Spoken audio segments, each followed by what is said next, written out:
नमस्कार। आकाशवाणी देहरादून से प्रस्तुत हैं प्रादेशिक समाचार। पहले मुख्य समाचार।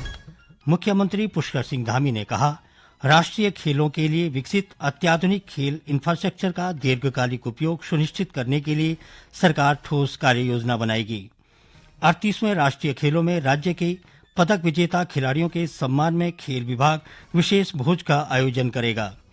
राज्य विधानसभा का बजट सत्र आगामी 18 फरवरी से होगा शुरू। सत्र की तैयारियों में जुटा विधानसभा प्रशासन।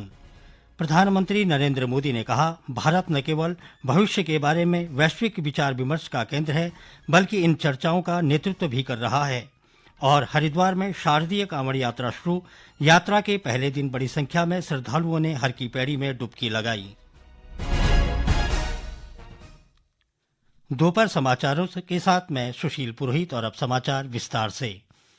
मुख्यमंत्री पुष्कर सिंह धामी ने कहा है कि राष्ट्रीय खेलों के लिए विकसित अत्याधुनिक खेल इंफ्रास्ट्रक्चर का दीर्घकालिक उपयोग सुनिश्चित करने के लिए सरकार एक ठोस कार्य योजना बनाएगी। उन्होंने कहा कि राष्ट्रीय खेलों की बदौलत उत्तराखंड को विभिन्न शहरों में आधुनिक खेल सुविधाएं मिली हैं, जिनका उपयोग राज्य की खेल प्रतिभाओं को संवारने के लिए किया जाएगा। सरकार इन सुविधाओं के दीर्घकालिक और प्रभावी उपयोग के लिए एक ठोस नीति बनाएगी, जिससे उत्तराखंड में खेलों की संस्कृति को और मजबूती मिलेगी। उन्होंने खेलों के आयोजन को उत्तराखंड के लिए राष्ट्रीय खेल मंच पर एक नई ऊंचाई बताया। राष्ट्रीय खेलों की शानदार मेजबानी और खिलाड़ियों के बेहतरीन प्रदर्शन को सराहते हुए मुख्यमंत्री ने कहा कि अब राज्य के खिलाड़ियों को 39वें राष्ट्रीय खेलों की तैयारियों में जुटना होगा। उन्होंने कहा कि अब राज्य का ध्यान मेघालय में प्रस्तावित राष्ट्रीय खेलों की तैयारियों पर रहेगा। इसके लिए खिलाड़ियों, प्रशिक्षकों और खेल विभाग को एकजुट होकर मेहनत करनी होगी, जिसमें सरकार पूरा सहयोग देगी। 38वें राष्ट्रीय खेलों में राज्य के पदक विजेता खिलाड़ियों के सम्मान में खेल विभाग विशेष भोज का आयोजन करने जा रहा है। इसके लिए खेल मंत्री रेखा आर्य ने संबंधित अधिकारियों को आयोजन की सभी तैयारियां जल्द पूरी करने के निर्देश दिए हैं। कार्यक्रम में करीब 103 विजेता खिलाड़ियों को सम्मानित किया जाएगा। खेल मंत्री ने पदक विजेताओं को दी जाने वाली नकद राशि और अन्य सरकारी घोषणाओं को भी जल्द लागू करने के निर्देश दिए हैं। उन्होंने कहा कि स्वर्ण पदक विजेताओं को आउट ऑफ टर्न सरकारी नौकरी देने की प्रक्रिया भी जल्द पूरी की जाएगी। आगामी 18 फरवरी से देहरादून में आयोजित होने जा रहे विधानसभा के बजट सत्र को लेकर तैयारियां तेज हो गई हैं। विधानसभा अध्यक्ष ऋतु खंडूड़ी भूषण की अध्यक्षता में बजट सत्र की तैयारियों को लेकर विधानसभा में बैठक जारी है, जिसमें सत्र के दौरान सुरक्षा व्यवस्था और अन्य तैयारियों को लेकर मंथन किया जा रहा है। इस बीच विधानसभा परिसर के आसपास बैरिकेडिंग करने के साथ ही अन्य तैयारियां भी युद्ध स्तर पर जारी हैं। चमोली जिले में भारत तिब्बत सीमा क्षेत्र में माणा पास, रिमखिम पास और नीति पास मौजूद हैं, जो नैसर्गिक सौंदर्य से भरपूर होने के साथ ही धार्मिक आस्था के केंद्र भी हैं। ऐसे में इन क्षेत्रों के भ्रमण के लिए प्रतिवर्ष बड़ी संख्या में राज्य और देश के अनेकों पर्यटक और श्रद्धालु पहुंचते हैं, लेकिन सीमा क्षेत्र होने के चलते यहां पहुंचने के लिए प्रशासनिक अनुमति आवश्यक है, जिसके लिए वर्तमान तक ऑफलाइन आवेदन करना होता था। जिलाधिकारी संदीप तिवारी ने बताया कि चमोली के सीमा क्षेत्र में भ्रमण के लिए इनर लाइन पास के आवेदन की सुविधा को ऑनलाइन किया जा रहा है। आज एक हमने एफडी बनाई है इनर लाइन परमिट के लिए, क्योंकि जब चारधाम यात्रा में लोग बद्रीनाथ धाम आते हैं तो अधिकांश लोग देवताल जाने की भी इच्छा रखते हैं। तो उसके लिए पहले एसडीएम जोशी मठ के यहाँ ऑफलाइन पासेस बनते थे, तो HDFC बैंक के CSR के माध्यम से एक हमने ऑनलाइन लिंक बनाया है वेबसाइट, जिसमें अधिकतम हम 100 लोगों को अलाउ करेंगे पर डे। तो उससे रजिस्टर करवा के लोग अपना देवताल भी जा सकेंगे। गर्भवती महिलाओं के स्वास्थ्य को ध्यान में रखते हुए 3 से 10 फरवरी तक चले पल्स एनीमिया महाअभियान में रुद्रप्रयाग जिले के उत्कृष्ट प्रदर्शन की राष्ट्रीय स्वास्थ्य मिशन के मिशन निदेशक ने सराहना की है। उन्होंने स्वास्थ्य कर्मियों की एनीमिया की रोकथाम और गर्भवती महिलाओं की सतत निगरानी पर जोर देने के लिए प्रोत्साहित किया। मुख्य चिकित्सा अधिकारी डॉक्टर राम प्रकाश ने बताया कि गर्भावस्था के दौरान एनीमिया यानी खून की कमी से मां और शिशु दोनों के स्वास्थ्य पर गंभीर प्रभाव पड़ सकता है। इसे ध्यान में रखते हुए जिले के 81 स्वास्थ्य उपकेंद्रों में गर्भवती महिलाओं की हीमोग्लोबिन जांच की गई।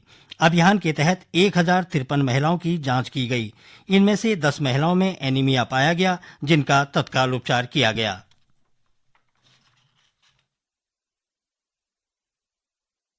ये समाचार आकाशवाणी के देहरादून केंद्र से प्रसारित किए जा रहे हैं। ताजा समाचार के लिए आप हमारे सोशल मीडिया एक्स व Facebook page Akashvani news Uttarakhand को फॉलो कर सकते हैं। साथ ही ये समाचार हमारे YouTube channel Akashvani news Uttarakhand पर भी उपलब्ध हैं। प्रधानमंत्री नरेंद्र मोदी ने कहा है कि भारत न केवल भविष्य के बारे में वैश्विक विचार विमर्श का केंद्र है, बल्कि इन चर्चाओं का नेतृत्व भी कर रहा है।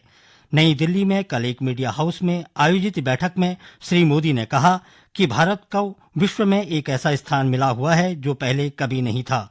उन्होंने कहा कि देश में और वैश्विक मंच पर लोगों में भारत का विश्वास पहले से कहीं अधिक मजबूत हुआ है।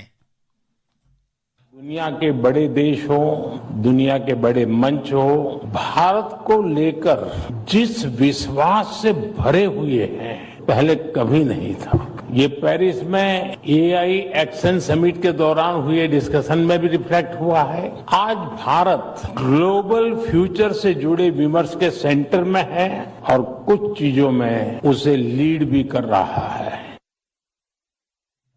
प्रधानमंत्री ने इस बात पर जोर दिया कि भारतवर्ष 2014 से तेज विकास के पथ पर अग्रसर है। उन्होंने कहा कि मात्र एक दशक में भारत विश्व की शीर्ष 5 अर्थव्यवस्थाओं में शामिल हो गया है। भारत का स्पीड ऑफ डेवलपमेंट क्या होता है ये भी आप देख रहे हैं। सिर्फ एक दशक में भारत टॉप 5 इकोनॉमी में आ गया। और साथियों, मैं पूरी जिम्मेवारी से कह रहा हूं, अब अगले कुछ सालों में ही आप भारत को दुनिया की 3rd लार्जेस्ट इकोनॉमी बनते देखेंगे।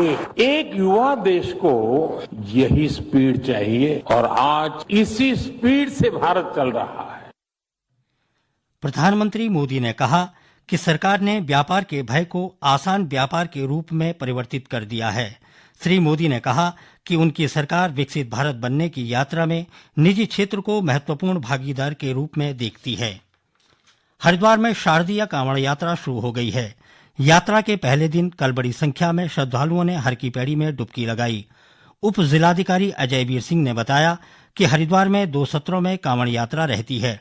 शारदीय कांवड़ यात्रा महाशिवरात्रि तक चलेगी।